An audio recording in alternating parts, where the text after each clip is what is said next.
Today I'll be talking about how multiple builds of Hello Neighbor were found, and the differences of them. If you're really uninterested in knowing about the history of how I found them, and only want to know about the differences, just scroll down and skip to the chapter you want. Anyway, so let's begin with the start of my journey.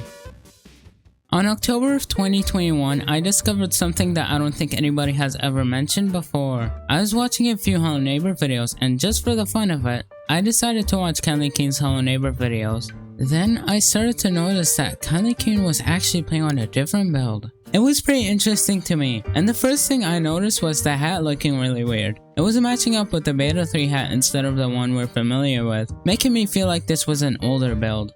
And oh boy, I wasn't wrong, because upon watching more of his videos, his version had obvious differences like this Act 3 cutscene being different, and also Shadow Boss being slightly faster, and that's why I started looking for it in the first place, because you know, speedrunner stuffs. There's other differences, but these were the biggest. It also made sense that he was playing on an older version because he was on Xbox instead of PC, and if you didn't know, the Xbox One port released a day earlier than PC. For whatever reason. What's also interesting is that we've seen other YouTubers who've played the game on Xbox's release day, like Dantinium for example, but that build was really broken and unstable, so it would corrupt your save data. But well, this didn't happen to Keen though. As much as I wanted this build, I couldn't really do much about it as I didn't have an Xbox, and I couldn't find anything interesting other than MatPat also had the build, since it also has the Beta 3 hat. An explanation to that is that TinyBuild released the game a few hours earlier for YouTubers. Nothing else interesting happened until about 1.5 years later, in April of 2023, when I decided to look through a website called GOGDB. GOGDB is basically an unofficial website similar to SteamDB, which both third-party sites are used for tracking history of both applications and packages, keeping track of all changes made to them like updates and builds for example. So anyway, when I checked for information on Hello Neighbor using GOGDB, I found something very interesting. A build named 2017-1207, which was a day older than the day 1 Steam launch build. And with a little bit of help from some friends, I found the build. So we played the build and found something huge. Literally, the only differences were the frying pan model and some files were placed in different folders. Turns out, in June of 2022, Chris, one of the people that helped me in finding the GOG build, uploaded a video of the old Xbox build trying to speedrun Act 1 specifically. We didn't think much of downgrading the Xbox version itself, because nobody had an Xbox or the physical copy of Hello Neighbor for Xbox besides Chris. He decided to do it again a month later in May of 2023, this time getting past Act 1. We found out that this was an even older build than the one that Candy Cane had. That night was crazy. We went through all of the footage Chris recorded for us and nobody knew this was an older build despite it being very obvious because of key differences in the Act 1 speedrun. But here's a few differences from the build. The cutscene trigger in Act 1 is in a weird place, placeholder lever for the fan, the light panel model looking more bulky, the door being already unlocked in Act 2, the Act 2 cutscene having a placeholder, Act 3 apartments level cutscene being more unfinished and similar to the beta ones, the whole moving back into your childhood house level just not existing, whatever the happened to the nighttime version of Act 3, it wasn't even like this in Act 2. This nice bug in the Act 3 basement. There's a lot more in this build, but they're also present in another build which I will talk about in just a bit, since it's more accessible and I played it for myself. Anyway, the problem was Chris couldn't get past Act 3 because all of the abilities were bugged. None of the abilities would work even after finishing the minigame, and it would frequently crash, making it basically almost impossible. This is where you guys can come into play. If you have an Xbox, maybe you could try skipping for your school. And also, you could try to look for and discuss old Hello Neighbor versions, so you'll be looking out for anything interesting. We will hopefully be able to find more interesting things, and you never know, maybe we can find old Hello Neighbor 2 builds. If you found something, don't hesitate on commenting about it. To play the Xbox build, you have to turn off your Wi-Fi for the console. Delete Hello Neighbor from your Xbox, remove the disc and put the disc back into the console, and you should have the build, which should be called 1.0.0.3. When you're playing this, keep in mind, none of the abilities work in Act 3, so skip doing any of the fear rooms and just unlock the basement. So anyway, when you make it to the Act 3 basement, get 2 light panels and then go to the Shadow Man segment. Throw the light panel at an angle where you can get on top of it. Then you can jump over the furniture and skip the fear market ability. The second light panel will be used later, and if you've lost it, don't worry, you can do it without the panel. After that, make your way to this room. Grab the chair and head over to the brick room. Grab this specific brick shaped kind of like an L. This will be very important later. And you can grab extras in case you lose one too. Moving on. You should see that you can't get over the gate, but if you still have the panel, you could do the same thing you did last time and get over the gate. If you've lost the panel, you could use the chair. Make sure it's in between the light and the shadow. Then get on top of the chair and run and jump. For this next one, if you're on Xbox One instead of Series X, this should be easier since it has a lower FPS. Put the brick we grabbed earlier in front of the exit door. Get on the brick and then crouch and run backwards. This should take a lot of attempts, but eventually you should clip through the door skipping the fear school ability. After that, try to record as much footage as you can of Act Finale. After this, we thought we couldn't find anything bigger than that. Even though none of us besides Chris could play the Xbox build, it was still cool to see it. Eventually, I kinda moved on, but little did I know, I would find something even more interesting sometime in the future. One day I saw an Amazon listing of a physical copy of Hello Neighbor for PC, so I decided to buy it, just because I could. I didn't expect much from it, and I doubted that it had anything interesting because there's usually nothing in these builds, like the GOG build for example. But this time, it was different.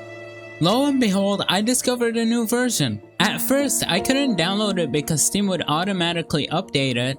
Fortunately though, I found the manifest ID for the build in the sku.sis file, whatever that means. So anyway, I could download it using the Steam console without it automatically updating. A tutorial on how to download it will be up in the description of the video. You will need to own Hello Neighbor specifically on Steam though. This build was very similar to the Xbox pre-release version, but it was slightly newer and I could actually play it for myself this time. There's stuff about the build that I can't mention because the video will be too long. I'll only mention things you'll notice gameplay wise, and not things like out of bounds. But I will be more in depth since I played this build for myself. I will be comparing the pre-release to the launch build and the newest patch. When you load up the build, you'll notice that the menu looks different. It looks more polished in the newer builds. Additionally, you just jump into the game and launch in pre-release, while the latest patch is more of an actual menu. New patch also has modding support, while the others don't. The loading screen from launch and pre-release are different, with the newest patch looking more nicer and more animated. The pause menu is different with a nicer font on the pre-release version compared to the other builds. And pre-release doesn't have the restart act option, unlike the launch build, which was later replaced with the select act option in new patch. And you can notice that the new patch has more options, like the save and load options. Interestingly enough, launch build is the only one that gives you tips in the menu. On the settings menu again, less tips on newest patch. Launch and pre-release don't have a friendly mode setting, and pre-release doesn't have the mixer option. Also, the pre-release version has less languages, while launch and newest have a variety of them. When you start playing, you'll notice that the running animation on pre-release and launch are different than newest, with less hands being in the way. Animations on pre-release also seem to match with Beta 3's animations, while launch and newest have their own. When you get to the part where the neighbor chases you after he sees you creeping up on him, you'll quickly notice that in the pre-release build, you can freely move during this sequence, which match up with some trailer shots, and the cutscene that hints at where the red key is doesn't exist. The FGTV poster doesn't exist either. Instantly the best build. You can see that the lighting and some furniture colors are also different on pre-release and launch. They look more colorful and shiny. The furniture has a variety of colors in launch because it was before multi-mats were added to the game, which multi-mats basically took all of that away. Here's the Beta 3 hat, the thing that made me get into old builds in the first place. For the nightmare segments, there's not many changes. It's just brighter, less sound effects, and this weird bug with the window and tire. When beating the act, you won't notice much differences, except that keys are a different color, different textures on some items, and Maya and Aaron's bedroom being decorated a little differently, with a white window instead of a red one. The neighbor is also much more aggressive on pre-release, since he places down cameras and traps in Act 1, which he usually doesn't in other builds. A fun fact was that the neighbor uses friendly mode by default in Act 1, so launch did kind of have friendly mode in the code. You can disable it in Act 1 by turning friendly mode on and off again. Also, the traps are extremely broken in this build. It just duplicates the item you used on the trap, like what the heck? Anyway, with the brown key you'll head over to the basement and unlock it. Surprisingly, the basement isn't all that much different. Again, just small things like texture differences and the neighbor having less sounds in the chase part. Act 2 is more interesting. The intro cutscene is different and you can see that the lighting is different. When getting close to the door, you'll hear Aaron unlocking the door and saying, "Hey you," instead of being silent. Take a look for yourself.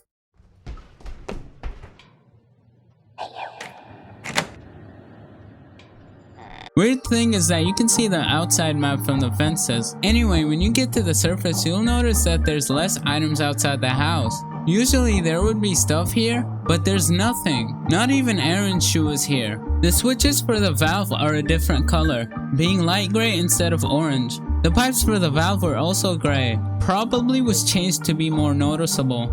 Interesting thing I don't think much people knew about is an alternative placement for this puzzle with the Lego Man. It's absent from the pre-release build, but I didn't even know you could place or even throw him on top of there. But thanks for Purple Pizza for telling me about it. Rest of the stuff is uninteresting. It's just the key being brown again and just less decorated rooms and all of that. Nightmares having less sounds again and being more brighter. The ending cutscene has less sounds but it's more finished than the Xbox build.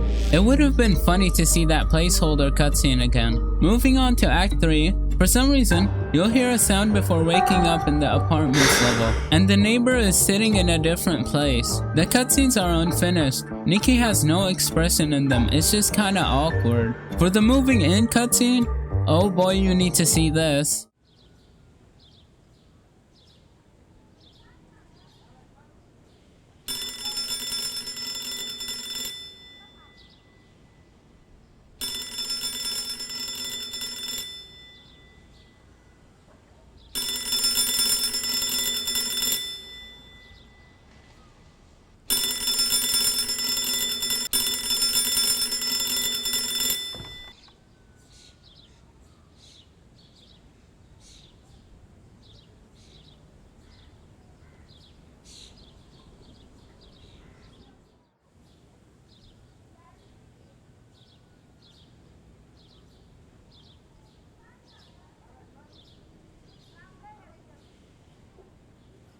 This has to be the funniest thing ever. It looks like a poorly made cutscene from a mod or a shitpost. Rest of Act 3 is really boring. It's the same thing but only with a few differences, which is that none of the abilities work except for Fear Market, the gramophone not being distorted, this room being different, and an extra wrench found next to a mannequin. Weird that it's gray in Keen's build. For the basement, you can still skip the Shadow Man easier like in the Xbox build, and again, you cannot get the Fear Skull ability, so just skip it using console commands. I did get it to work, but it's a little too much effort. You have to load up Beta 3 and do the ability you want. For our case, it's Fear Skull. After that, save and quit and load the pre-release build. It will work, but the map will be messed up. I was messing around with Aiden when we found this, so that's cool. When you open the exit door while having the ability, the neighbor just freezes and the door opens by itself. In Keen's build, we could hear him grunt and maybe even get up. Alright,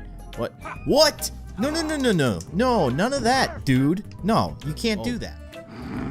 I'm curious on what would have happened there. The only footage I've ever found of this scene, other than Kindly Keen's video, is from a random player. If you have played Xbox Hello Neighbor on launch, you can maybe explain what else happened. I found the full animation of him being knocked down, but that's about it. Act finale is almost the same here. Again, Shadow Boss is faster just like in the Keen video. The ending has no music, and you can run in the level, but when you go through the door, the ending is just this.